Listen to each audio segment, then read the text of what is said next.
Hello, hello, hello, hello, hello, hello, hello, hello, hello, hello, hello, hello, hello. Hello, everyone.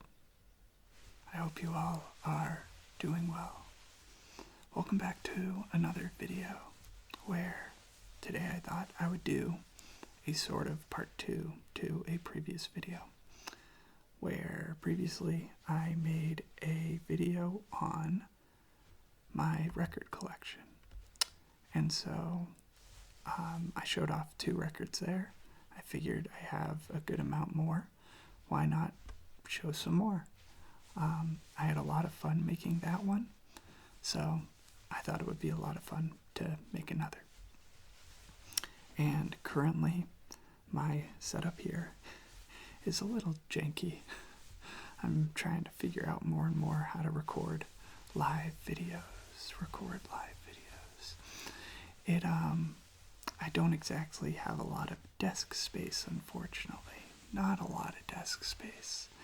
And so, probably in the camera shot, it's not the most optimal, but you can probably see the leg of the tripod I'm using. And also, my microphone is perched up on a book. Yeah, it's not optimal. It's not ideal, but we're making do. And hopefully, what matters most is that we have fun. And so, I hope you all find it both fun and relaxing. But anyway, I guess to start off my story today with this record here. Recently, it was Record Store Day. I don't know if you all know what Record Store Day is, but essentially, record stores or a bunch of artists release exclusive records for the day.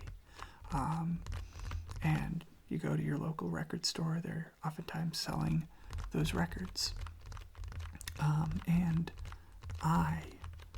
I had seen some of what was being offered. I knew some of the records that I wanted coming in. I really wanted to get a Talking Heads live album that they were selling. I don't think it had ever been released before. I don't know. But I really wanted it. And when I got there, unfortunately, I was talking with the person, and they said, I asked them because I was searching through the Record Store Day bin right at the front of the store, and I asked them, is there still the Talking Heads album? And I had gotten there pretty early. I had gotten there about an hour or 2 after they had opened. And the guy was like, unfortunately, we sold through the 20 we had immediately. I was like, oh my God, like it really went that fast. So it was a little unfortunate. I did not get the record that I came for, but I did not let that deter me. I was still wanting to get a bunch of other records, and one such record that I really wanted to get was this one right here. This one right here. This one right here. This one right here. This record is Loss of Life by MGMT. Loss of Life. Loss of Life. Loss of Life. Loss of Life by MGMT. I'm sure many of you know MGMT, as they are a very popular band, with hits like Electric Feel or Kids or Time to Pretend, and more recently, and probably pretty popular in memes, Little Dark Age, which is sort of where I kind of started to like them. I had known songs like Kids and Time to Pretend and stuff before, but I then listened to Little Dark Age all the way through, loved it, and then decided to go back through their albums and listen to all of them, and I love this band so much. And so when I was at the record store the other day, I was looking after I felt very sad about not finding the Talking Heads album, I decided, you know what, this is very hard to do, tapping and then also swirl your hand. It's like it's hard to find a rhythm, I'll be honest. I was like, for a moment there, I'm like, what's going on here? I can't do both of them at once. It feels very awkward. It was hard to wrap my head around it. I guess I'm doing it now. Huh, that's funny. Well, beside the point. When I was at the record store after looking in the bin, or the front area where they had all the not all the Talking Heads, that's the album I didn't get, all the record store day records, I looked to my left and I saw a new release section, and right next to all the new Taylor Swift albums, there was Loss of Life. And this album just released this year. And personally, I loved this album. This is definitely top 3 albums from this year that have released. I think my other favorites have got to be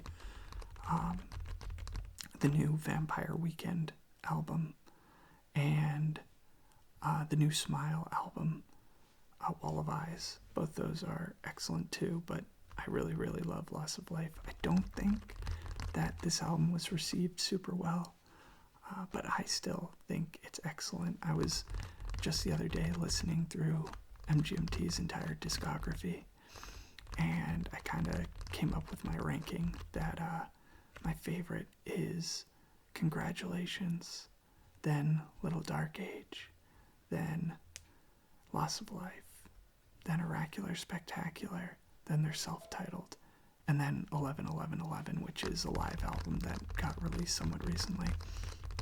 If you haven't listened to MGMT, that list there was probably completely meaningless. I guess essentially the takeaway is listen to Congratulations or Little Dark Age or this one here, Loss of Life. So I was very happy to see it in the store. I was so happy to see it. And it was the first record I grabbed when going to the store that day. And I didn't actually realize until I opened it up after that it is on colored vinyl, which is always a really cool plus. And so I was super stoked about that. And I haven't spun the record yet, but I will hopefully soon. I've got a long backlog of records I've been meaning to listen to. I'm currently getting through all my Flaming Lips records because they are also one of my favorite bands, and I got a massive box set of the 20th anniversary of Yoshimi Battles the Pink Robots. I'm basically just blurting out random albums now, but it's one of my favorite albums as well. And the box set had like 5 records inside, and it's wonderful, but I've been listening through those, so soon to get to this one here, soon to get to Loss of Life. But anyway, why not? I open it up really quick. Hopefully I don't knock anything. I'm hoping. Praying, even. Oh yeah, that opened up smooth. Look at that. I hope all of this is in the picture. But you got the lead singer of the band there. The other instrumentalist, I'm so bad with names. I know I know his name, but I forget. I hate when I don't know the names of the band members of a band I really love. But this is one such case, unfortunately. Very cool art inside. Also, I will absolutely say, having a gatefold record, huge plus, huge plus. I love that. I love being able to open it up to art or something else. It's really, really nice. It's such a nice bonus. Such a nice bonus. Such a nice bonus. Such a nice bonus. And this is some really nice art here. Ooh, different sides. The tapping sounds different on each side. I quite like that. Which side sounds better to you? Does this side sound better? Or does this side? Which side sounds better? Which side sounds better? I quite like this side, personally. But beside the point. That's not the actual record. The actual record is inside. So let me pull it out real quick. Give me one moment.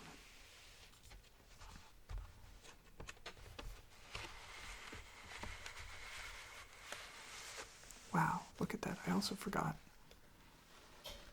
the back. The back. Here's the back. Look at that. It is a 10-song album, right? 10 songs? Or is it 11? 1, 2, 3, 4. Oh, yeah, 1, 2, 3, 4, 5, 6, 7, 8, 9, 10. 10. I thought it was 10. I listened to it today. I went on a walk today, and I was listening to it through. You have Loss of Life, Part 2. Mother Nature. Isn't that interesting? It starts with Part 2. The album starts with Part 2 instead of Part 1. Part 1's at the end. Part 2 is at the beginning. Very interesting. Into Mother Nature, which was one of the singles. Then Dancing in Babylon, another one of the singles. This one I didn't like as much when it first came out, but it's been growing on me. I quite like it. Mother Nature, I instantly fell in love with. You got People in the Streets, Bubblegum Dog. Bubblegum Dog is a great, another one of the singles, excellent single. Love that one as well. Nothing to Declare, another single. They had a lot of singles. I don't know, something about releasing four songs before an album actually comes out feels very weird. Like, I feel like bands should only do like 2 singles. I don't want to know the whole album before the album comes out, but maybe that's just me. Nothing to Declare is very sweet, very nice.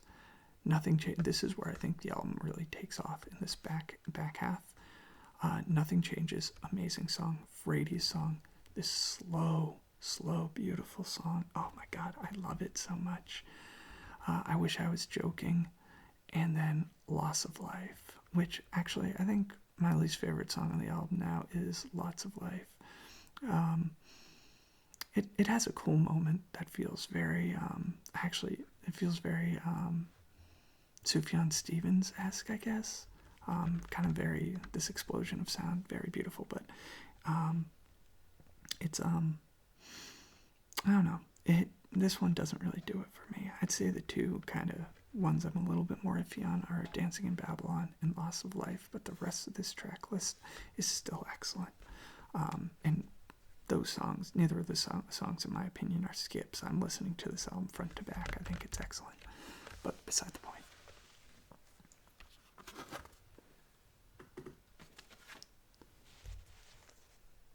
Shift the actual record front and center. You got all the lyrics on the sleeve, which is always a very, very nice plus.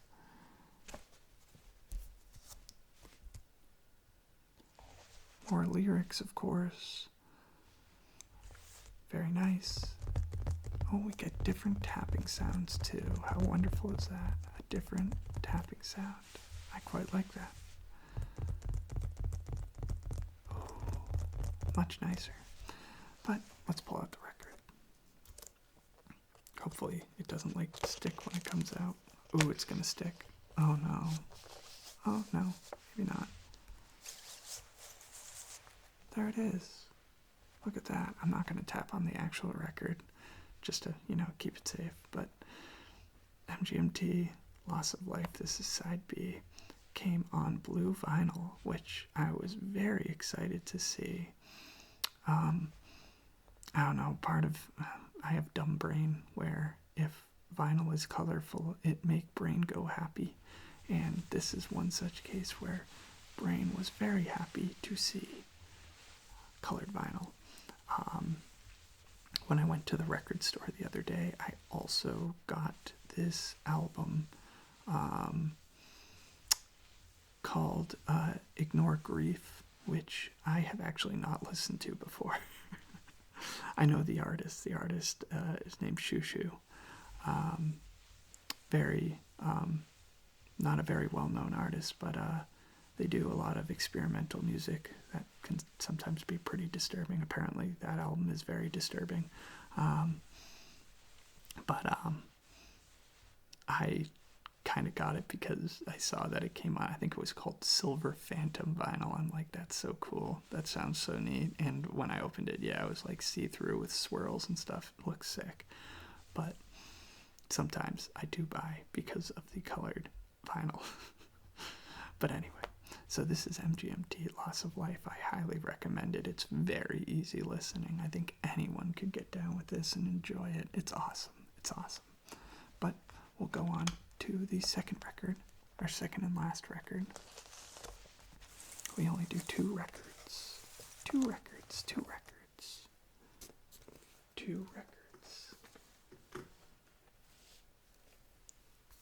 Oh. And here is our second guest for the video today. Our second guest. Ooh, tapping on this. Is that audible? I wonder if that's audible. I wonder if that sounds good at all.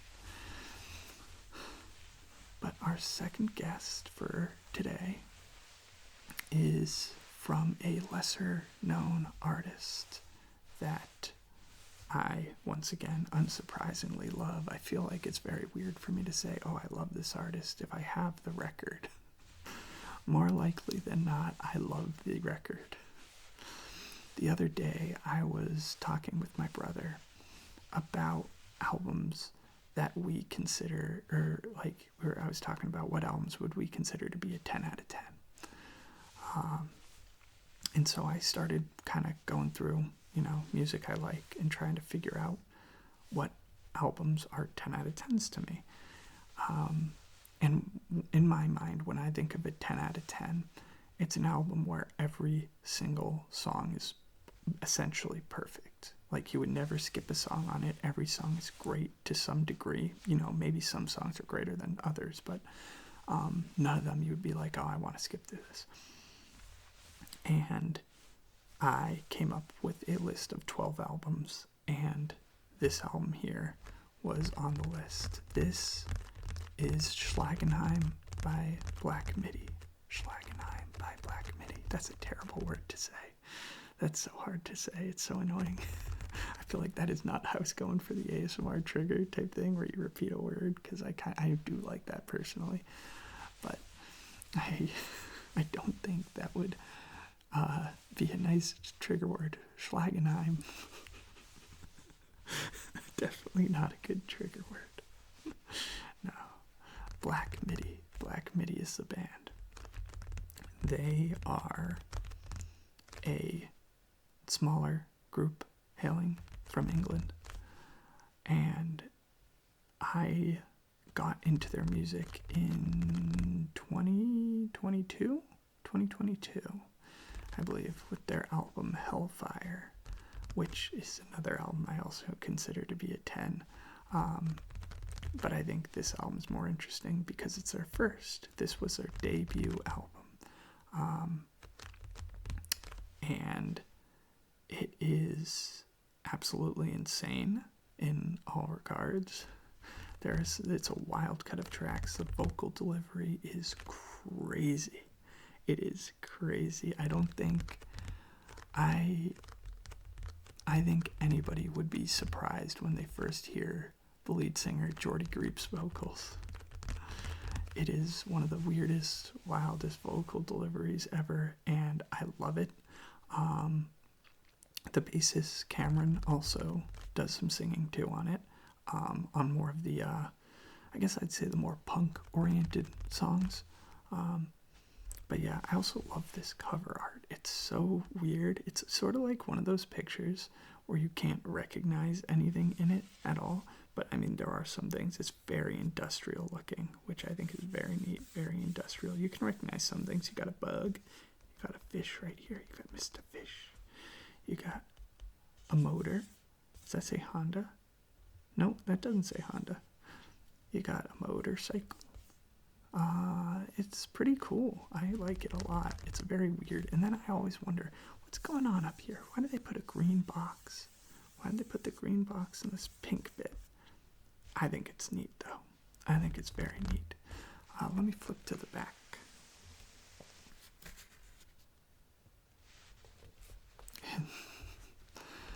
Not really a lot going on here, is there? We got our track listing, 9 songs, 953, one of the coolest openers ever. It is ripping right off the start. absolutely shreds with 953. Speedway is this weird, quirky, I don't even know how to describe it. It's very quirky and odd. Then you got Reggae, near Detroit, Michigan, which is their most, oh my god, that's probably their most punk song. This chorus that they scream, oh, it goes so hard. My god. Western, my personal favorite. It's this 8-minute long song. It's very slow, but ooh, there's this bass part right in the middle. Oh, and it sounds so good. It sounds so good. Then we have Of Schlagenheim, which is now my most recent beloved song. There's also a bass part in it where it's just, once again, I feel like a word I use a lot in this is ripping. It rips. BM, BM, BM. I don't recommend ever listening to this song. I think it's great. I think it's one of their best. I think people would probably hate it and think it's really weird and bad music. I think it's excellent, personally. It's very odd. It feels like a complete obsessive mental breakdown. The drumming is nutty. Like, I don't know how the drummer Morgan Simpson keeps in time with some of these. Like, it's, oh my god, it's just crazy. Same thing on Years Ago. Also, the drumming. Just listen to this album a lot for the drumming, because Morgan Simpson is an insane drummer. He's so good. So good.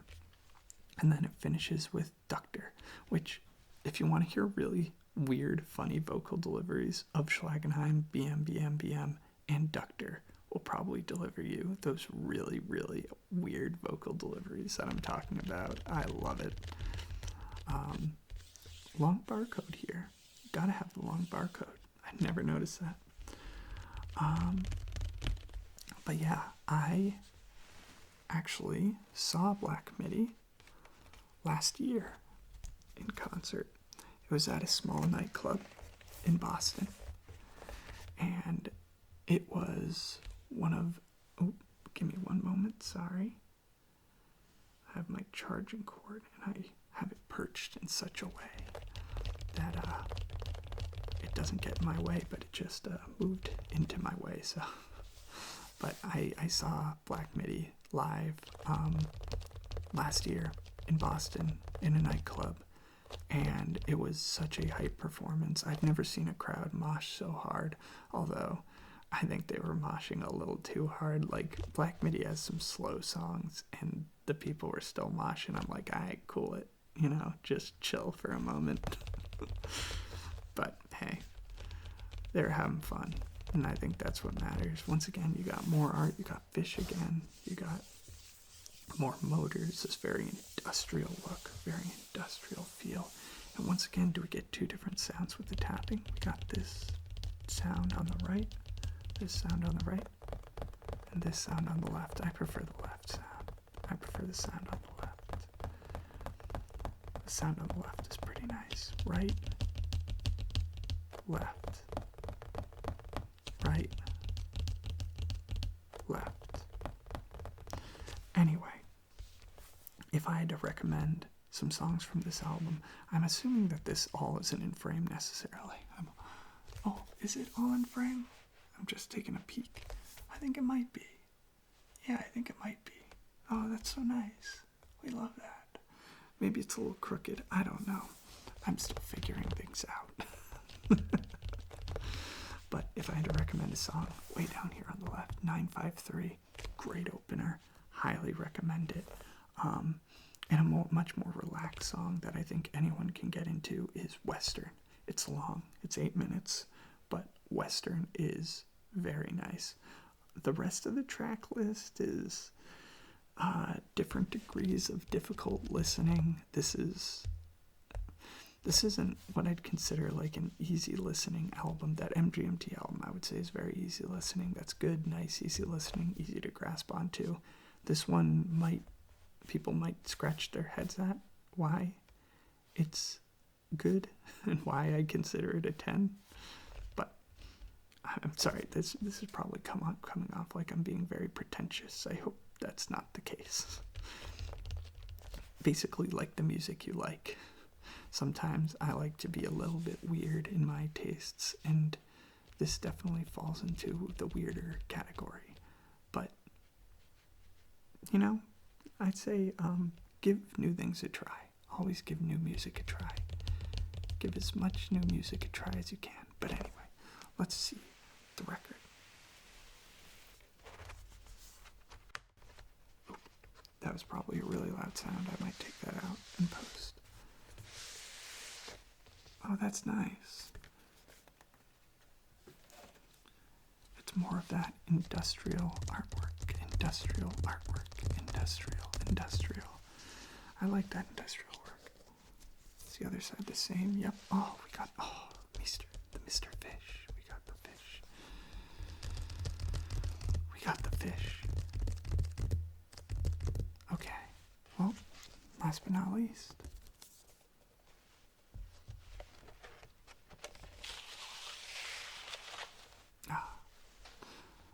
A lot less exciting on this one, but that's okay. This is your very standard record.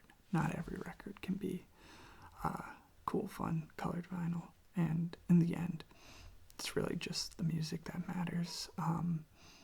The reason I collect records is I really like the tactile feel of taking a record out of the sleeve, putting it on the record player, and putting the needle on the record. It's very nice, and we have this little thing to display the records as we play, or the sleeve as we play it. So it's always, I don't know, I find it very fun to take a record off the shelf and spin it on the table. It's really just a cool experience. Maybe not everyone would like it. I mean, obviously I listen to music mostly on Spotify, but that's beside the point. That's neither here nor there. This is Schlagenheim by Black Midi. Do support this band. I feel like they deserve so many more listeners. If you want some easy tracks to get into, they don't have many. They don't have many, unfortunately. I'm trying to think if they do have some easier ones to get into. The Defense, that one's pretty easy to get into. Sugar Zoo is one of my most listened to songs. That one is... I don't know. Ascending Forth, but that's a 10-minute long song. So, I know some people might not like longer songs. Personally, I love them. They tend to be my favorites. But anyway, that is Schlagenheim by Black Midi. Let's put that over here. Okay. And those were the 2 records I had to share today, my little stories to go along with them. I hope you all enjoyed this live visual. It's not live. Well, I guess in a sense it is, this visual video. Again, not furry ASMR per se, but we ignore that. But I hope you all enjoyed and found it to be relaxing or soothing, or, got whatever out of it that you wanted to. And I hope to see you all in the next video so we can all relax together once again. Thank you, and I hope you all have